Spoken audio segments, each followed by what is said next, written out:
My name is Amanda Samrani, and I'm the founder of Wings of Healing. I was born into a family that doesn't know Christ.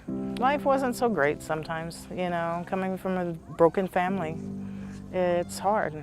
Divorce is a hard thing. It left a scar. I joined the military, but that wasn't so good either.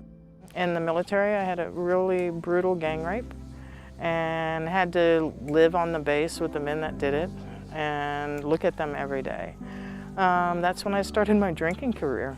And I felt hopeless and worthless for years.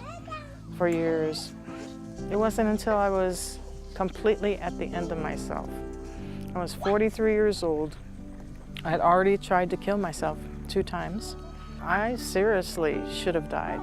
I calculated the pills I was taking, and I knew I was going to die.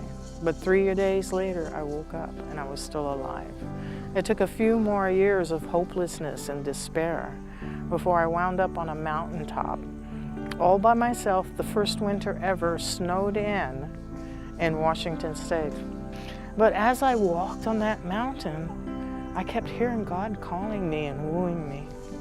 So I had actually been driving around this small town in Washington State, looking at the churches, knowing I was supposed to go.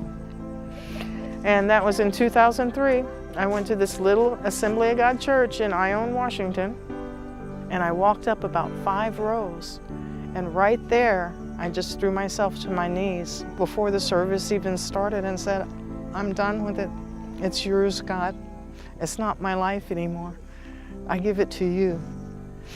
Since then, He's been working on me greatly. I was reading Isaiah 6, and that question, who will go for me? And I said, pick me, I will go. And I knew I was going to be a missionary. So I went back to school, got my bachelor's degree in nursing, and I went to this small 4-square church, and they said, you want to be a missionary? I know people going to Sudan. And I'm like, where's Sudan? Oh, it's in Africa. Oh, East Africa. Oh. And it took about 1.5 years later, and I went on my first short-term trip to Sudan, which is now South Sudan.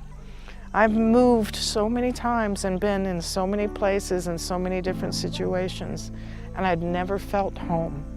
And the second my feet hit the ground in Kajukeji, I was home.